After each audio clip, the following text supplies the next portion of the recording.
Well, that was a total bust. I had this grand plan. Well, I thought it was a grand plan to film this video in this woodland area behind my house, just to get out of this the office for a change. I get tired of being in here. I hope you don't get tired of watching videos in here, but I had everything set up in the woods. I was gonna make this video, and then of course it started raining, so I had to pack everything up, back in the office now. But I was thinking the other day to myself, I wonder if I'm the only one that struggles using the photographer's ephemeris and the photo pills app. I can't even say it, but those apps they're tremendous, super powerful apps. I mean, the virtual reality or augmented reality, I'm not really even sure what's the difference, but those apps are incredible. And every time I go to use them, I own them both and I paid for them both and I want to get my money's worth. But whenever I go to use them, I just find myself never being able to get the information instantly. I feel like I have to dig through so much information to get the one or two tiny nuggets of info that I'm actually looking for.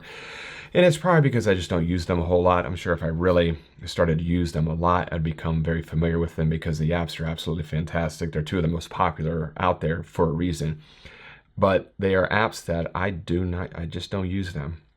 I'm a minimalist by nature, and I always operate under the notion of less is more. And whenever I'm using apps to uncover any type of information for landscape photography, I usually just like very, very clean, very streamlined user interface, easy to use, and that I can just get my information super fast and get out and move on to the next thing. And that led me to the topic of this week's video. And I started to really think about it and dig into it. And there's not many, there's only 5 apps that I use when I go to research anything associated with landscape photography. And the very first one is an app by the name of Clear Outside. I use this maybe more than anything because for me, the weather is by far, and I think for most landscape photographers, outside of the location itself, the weather is probably the next most important thing. And I'm always looking for specific types of weather. You know, sometimes I'm looking for a stormy weather or, fog or mist, but 9 times out of 10, I'm usually looking for weather that is conducive for a nice sunrise or sunset. And usually, you always want to have higher clouds for that. The high clouds are generally the clouds that I believe it's above 20,000 feet. And they're usually thin clouds. And as the sun rises or sets below those clouds, you get the burning light on the bottom of those high clouds. And that's what really, really shows off the explosive color of the sunrise or the sunset. And you really get those nice, long, burning, colorful skies. And this app here, Clear Outside, is fantastic for that. It's a super easy user interface. I'm going to come down here and just hit current location, and it will pull up my area in Pinehurst, North Carolina. And what's cool is right along the top up here, you'll see you have the time indicated in red, and red's indicating that it's a overall cloudy day or cloudy hour at that time. So you can just look up there and instantly see if it's cloudy or not. You can see that time bar now is green because it's indicating that that's an area, that's a time of the day where it is not cloudy. But the most powerful piece of information for me is the total cloud, low cloud, medium cloud, and high cloud on the left side of the screen here.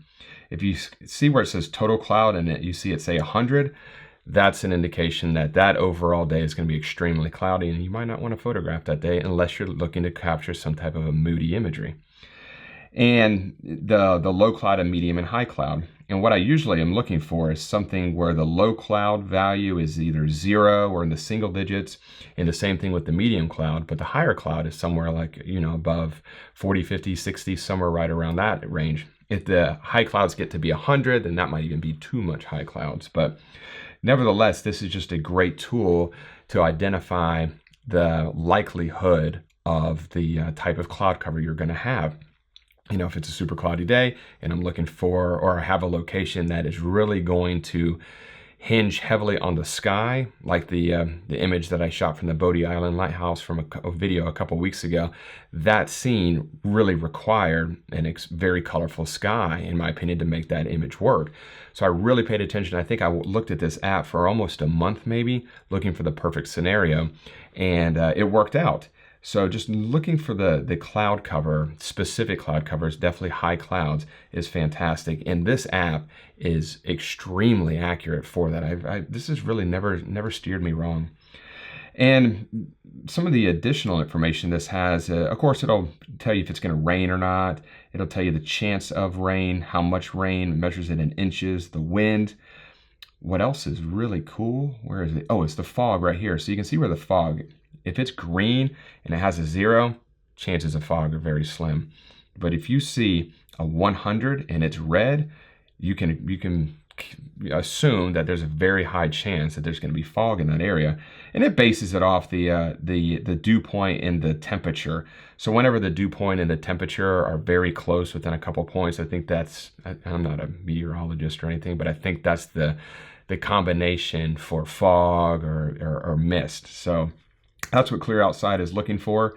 And it also picks up frost. Let me see, I think I saw, yeah, there's some frost. It'll show a little snowflake there.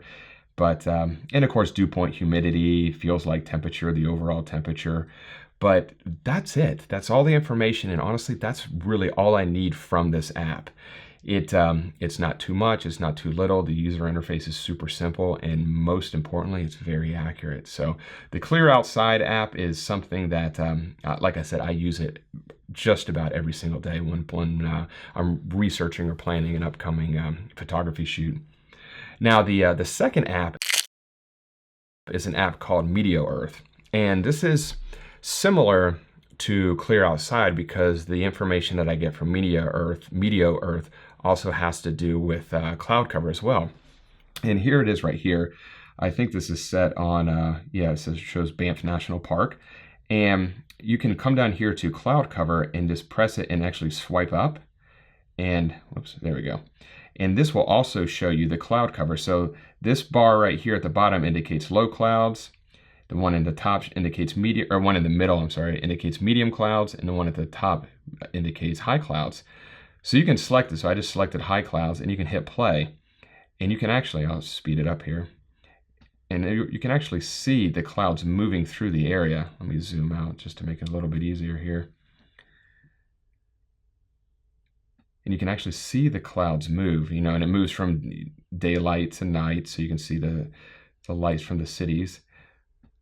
But that's really cool just to actually just see the movement of the clouds.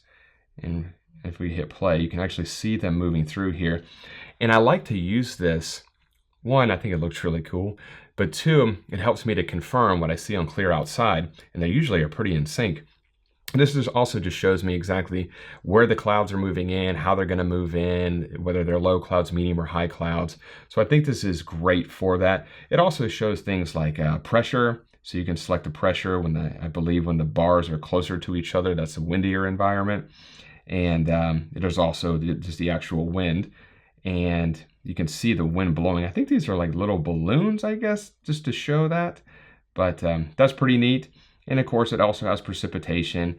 So once again, it's not overkill. It's just, for me, it's all the pertinent information that I actually need for a specific trip that I'm planning. And the user interface for this is super cool, and it's actually a lot of fun to play with as well. So Meteor Earth, I forgot to mention this too, very important. Meteor Earth is a free app. Clear Outside is a free app. Actually, every app that I'm going to mention today is a free app, except for one. And it's the one that's coming up next. And it's probably my favorite app out of all of these, and it's an app called LightTrack. Now, what LightTrack is it's an app that will tell you very simple things like when's the sun going to rise, when's the sun going to set, and where is it going to rise and where is it going to set. It does the same thing with the moon, which I've never used it for the moon, but if you're into that, you can use it for the moon rise and moon set as well. But here it is right here. I have it set for the Golden Gate Bridge right now. And what's really cool is let's click the little calendar button here. Let's say we're headed out to San Francisco next Saturday. I'm going to hit close. And I am going to pull this up here, and what you can do is you can just slide this around, and the red bar moving around is the actual time of day, and where you see yellow, that is where the sun is going to rise. Blue is where the sun is going to set. And if I put the red bar right on the yellow bar, it's going to tell me that right around 7 o'clock on February 6th, this is where the sun is going to rise. And then right around here, so around 5:50 p.m. on February 16th, that is where the sun is going to set. So this is very, very simple. It's very straightforward. What's cool, you can even set a little reminder up here, set a new reminder when the sun's going to rise or set. So once again, very clean interface, no frills. I mean, that's as basic as it comes, but it enables me to just go on this app and within just a couple seconds, figure out exactly, where the sun is going to rise. I know where my location actually is, and then where it's going to be rising, for this scenario with the Golden Gate Bridge. Is it going to be rising on this side of the bridge, on that side of the bridge, and what time? So very simple to figure out, very easy to use, and it has, once again, not too little information, not too much, just the right amount. Now, this is an app that, for the fourth app, very popular, and it's the WeatherBug app. And I use this just for your basic weather needs. So is it going to rain? Is it going to be cloudy, partly sunny? And I like to check it out by hour. So if I come up here and I click hourly forecast, I really like how it breaks it down by hour. This is actually usually the hourly forecast when you're within about 24 to 48 hours. I find the hourly forecast is pretty spot on. But I like to use this just to see what the forecast is for a specific hour when I'm at a location, usually right around sunrise or sunset. So those are usually the times that I'm looking at. But this is like I said, it's a very popular app. A lot of people use it. Once again, it's a free app. And I forgot to mention, the LightTrack app is expensive in my opinion. I think it's $8.99. And then it's funny how cheap we all get when it comes to apps. Sometimes there'll be an app for 99 cents and I'll sit there and I'll think about it for a minute. I'm like, do I really want to spend 99 cents on an app? And sometimes I'll actually go out and see if there's a free version or a different version I can use that's free, but we don't ever even pay it. We don't even think twice about spending like $6 on a coffee. But when it comes to the App Store, I feel like we get instantly cheap. So I digress. But that's really all I use the WeatherBug app for, is just an hourly forecast and to check for lightning. It has a really cool lightning tool right here, actually.